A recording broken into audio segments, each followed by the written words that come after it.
ಯಾವುದೇ ಒಂದು ಪ್ರಾಜೆಕ್ಟ್ ಶುರುವಾಗುತ್ತೆ ಅಂದ್ರೆ ಅದಕ್ಕೊಂದು ನೀಲಿನಕ್ಷೆ ಅಂದ್ರೆ ಒಂದು ಬ್ಲೂ ಪ್ರಿಂಟ್ ಇದ್ದೇ ಇರುತ್ತೆ ಅಲ್ವಾ? ಆದ್ರೆ ಆ ನೀಲಿನಕ್ಷೆ ನಿಜವಾಗ್ಲೂ ನಮ್ಮನ್ನ ಯಶಸ್ಸಿನ ಕಡೆಗೆ ಕರ್ಕೊಂಡೋಗುತ್ತಾ ಅಥವಾ ಅದರಲ್ಲೇ ಎಲ್ಲೋ ಒಂದು ಕಡೆ ವೈಫಲ್ಯದ ಬೀಜ ಅಡಗಿರುತ್ತಾ? ಬನ್ನಿ ಇವತ್ತು ಇದರ ಬಗ್ಗೆನೇ ಸ್ವಲ್ಪ ಆಳವಾಗಿ ನೋಡೋಣ. ಎಲ್ಲವೂ ಸರಿ ಇರುತ್ತೆ. ಶುರುವಾತಂತೂ ಅದ್ಭುತವಾಗಿರುತ್ತೆ, ಗುರಿಗಳು ಸ್ಪಷ್ಟವಾಗಿರುತ್ತೆ.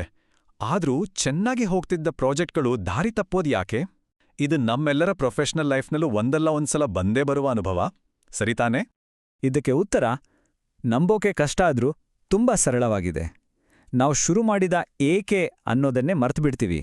ಹೌದು, ಒಂದು ಪ್ರಾಜೆಕ್ಟ್ನ ನಿಜವಾದ ಶಕ್ತಿ ಇರೋದೇ ಆ ವೈ ಅನ್ನೋ ಪ್ರಶ್ನೆಯಲ್ಲಿ.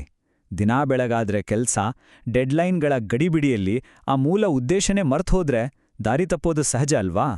ಸರಿ, ಹಾಗಾದ್ರೆ ದಾರಿ ತಪ್ಪಿದ ಪ್ರಾಜೆಕ್ಟನ್ನು ವಾಪಸ್ ಟ್ರ್ಯಾಕ್ಗೆ ತರೋದು ಹೇಗೆ? ಇಲ್ಲೇ ನಾವು ಸ್ವಲ್ಪ ಆರ್ಕಿಯಾಲಜಿಸ್ಟ್ಗಳ ಥರ ಯೋಚನೆ ಮಾಡಬೇಕು. ಅದರ ಅಡಿಪಾಯವನ್ನ ಅಂದ್ರೆ ಆ ಒರಿಜಿನಲ್ ಬ್ಲೂ ಪ್ರಿಂಟನ್ನ ಅಗೆದು ತೆಗೆದು ಇದೆಲ್ಲ ಎಲ್ಲಿಂದ ಶುರುವಾಯಿತು ಅಂತ ಮತ್ತೆ ನೋಡಬೇಕು.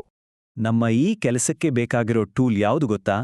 ಅದೇ ಮೂಲ ಉದ್ದೇಶದ ದಾಖಲೆ. ಇದನ್ನ ಕೇವಲ ಒಂದು ಡಾಕ್ಯುಮೆಂಟ್ ಅನ್ಕೋಬೇಡಿ. ಇದು ಆ ಪ್ರಾಜೆಕ್ಟ್ನ ಆತ್ಮವನ್ನೇ ಹಿಡಿದಿಟ್ಟಿರೋ ಒಂದು ಫ್ರೇಮ್ವರ್ಕ್ ಇದ್ದ ಹಾಗೆ. ಈ ಪ್ರಾಜೆಕ್ಟ್ ಯಾಕೆ ಶುರುವಾಯಿತು, ಏನನ್ನ ಸಾಧಿಸೋಕೆ ಹೊರಟಿತ್ತು ಅನ್ನೋದನ್ನ ಇದು ಕ್ಲಿಯರ್ ಆಗಿ ಹೇಳುತ್ತೆ.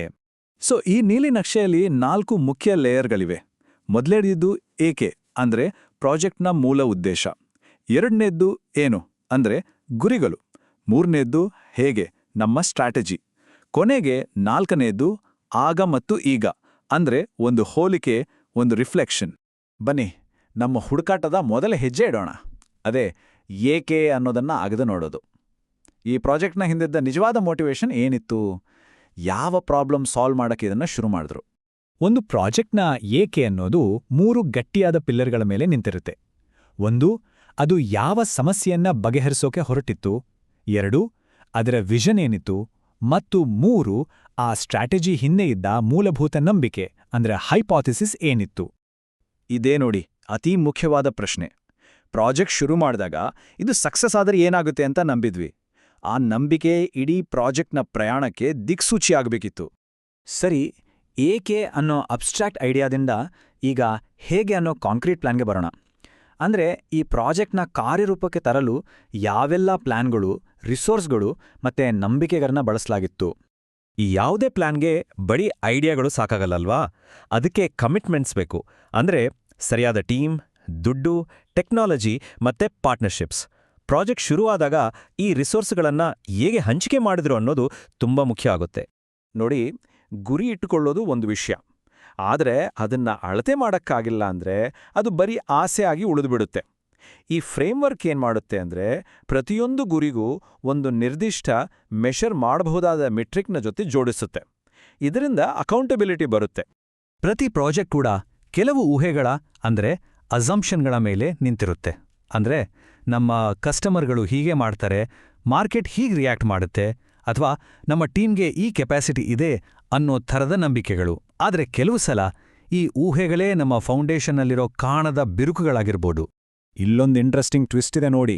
ನಮ್ಮ ಊಹೆ ಏನಿತ್ತು, ಮಾರ್ಕೆಟ್ ನಮ್ಮನ್ನ ಖಂಡಿತ ವೆಲ್ಕಮ್ ಮಾಡುತ್ತೆ ಅಂತ. ಆದ್ರೆ ರಿಯಾಲಿಟಿ ಏನಾಯ್ತು? ಆ ಕ್ವೆಶ್ಚನ್ ಮಾರ್ಕ್ ಇದೆಯಲ್ಲ, ಅದೇ ನಮ್ಮನ್ನ ವಿಶ್ಲೇಷಣೆಯ ಮುಂದಿನ ಹಂತಕ್ಕೆ ಕರ್ಕೊಂಡೋಗುತ್ತೆ. ಸರಿ, ಈಗ ನಮ್ಮ ಈ ಶೋಧನೆಯ ಕೊನೆಯ ಹಂತಕ್ಕೆ ಬಂದಿದ್ದೇವೆ. ಇಲ್ಲಿ ನಾವು ಆ ಒರಿಜಿನಲ್ ಬ್ಲೂ ಪ್ರಿಂಟನ್ನ ಇವತ್ತಿನ ರಿಸಲ್ಟ್ಸ್ ಜೊತೆ ಹೋಲಿಸಿ ನಮ್ಮ ಫೌಂಡೇಶನ್ ಹೇಗಿತ್ತು ಅಂತ ಒಂದು ತೀರ್ಮಾನಕ್ಕೆ ಬರ್ತೀವಿ. ಇದು ರಿಫ್ಲೆಕ್ಷನ್ ಪಾಯಿಂಟ್. ಇಲ್ಲಿ ನಾವು ಹಿಂದೆ ಆಗಿದ್ದನ್ನ ನೋಡಿ ಮುಂದೆ ಆಗ್ಬೇಕಾಗಿದ್ದನ್ನ ಕಲಿಯೋದು. ಇದು ಸತ್ಯವನ್ನ ಎದುರಿಸೋ ಸಮಯ. ಈ ಸಿಂಪಲ್ ಚಾರ್ಟ್ ನೋಡಿ. ಪ್ಲಾನ್ ಮಾಡಿದ್ದು ಮತ್ತು ನಿಜವಾಗಿಯೂ ಆಗಿರೋದ್ರ ನಡುವಿನ ಗ್ಯಾಪು ಎಷ್ಟು ಕ್ಲಿಯರ್ ಆಗಿ ಕಾಣ್ತಿದೆ. ನಾವು ಎಲ್ಲಿಗೆ ಹೋಗ್ಬೇಕು ಅಂದ್ಕೊಂಡಿದ್ವಿ, ಎಲ್ಲಿಗೆ ಬಂದು ತಲುಪಿದೀವಿ. ಈ ಗ್ಯಾಪ್ ಇದೆಯಲ್ಲ, ಅದೇ ನಮಗೆ ಅತಿ ದೊಡ್ಡ ಪಾಠ. ಕೊನೆಗೆ ನಾವು ಕೇಳ್ಕೊಳ್ಬೇಕಾದ ಅಂತಿಮ ಪ್ರಶ್ನೆ ಇದು: ನಮ್ಮ ಒರಿಜಿನಲ್ ಉದ್ದೇಶ ಕ್ಲಿಯರ್ ಆಗಿತ್ತಾ? ಅದನ್ನ ಮೆಷರ್ ಮಾಡೋಕೆ ಸಾಧ್ಯವಿತ್ತಾ? ಅಥವಾ ನಾವು ಕಟ್ಟಿದ ಫೌಂಡೇಶನ್ನಲ್ಲೇ ಏನಾದ್ರೂ ದೋಷವಿತ್ತಾ? ಈ ಪ್ರಶ್ನೆಗೆ ಸಿಗೋ ಪ್ರಾಮಾಣಿಕ ಉತ್ತರ ನಮ್ಮ ಮುಂದಿನ ಪ್ರಾಜೆಕ್ಟ್ಗಳಿಗೆ ದಾರಿ ತೋರಿಸುತ್ತೆ. ಒಂದು ಮಾತು ನೆನಪಿನಲ್ಲಿರಲಿ, ಈ ಇಡೀ ಪ್ರಕ್ರಿಯೆಯ ಉದ್ದೇಶ ಯಾರ್ಮೇಲೋ ಬ್ಲೇಮ್ ಮಾಡೋದಲ್ಲ, ಬದಲಾಗಿ ನಮ್ಮ ತಪ್ಪುಗಳಿಂದ ನಾವೆಲ್ಲ ಸೇರಿ ಪಾಠ ಕಲಿಯೋದು. ಆಗಲ್ವಾ ಮುಂದೆ ಇನ್ನೂ ಒಳ್ಳೊಳ್ಳೆ ಯೋಜನೆಗಳನ್ನ ರೂಪಿಸೋಕೆ ಸಾಧ್ಯವಾಗೋದು. ಹಾಗಾದ್ರೆ ಕೊನೆಯದಾಗಿ ಒಂದು ಪ್ರಶ್ನೆ. ನಮ್ಮೆಲ್ಲರ ಕೆರಿಯರ್ನಲ್ಲಿ ದಾರಿ ತಪ್ಪಿದ ಅಥವಾ ಅಂದುಕೊಂಡ ರಿಸಲ್ಟ್ ಕೊಡದ ಯಾವುದಾದ್ರೂ ಪ್ರಾಜೆಕ್ಟ್ ಇದೆಯಾ? ಅದರ ನೀಲಿ ನಕ್ಷೆಯನ್ನು ಹೀಗೆ ಅಗೆದು ತೆಗೆದು ಅದರ ಸತ್ಯ ಏನು ಅಂತ ನೋಡ್ಬೋದಾ? ಯೋಚಿಸಿ ನೋಡಿ.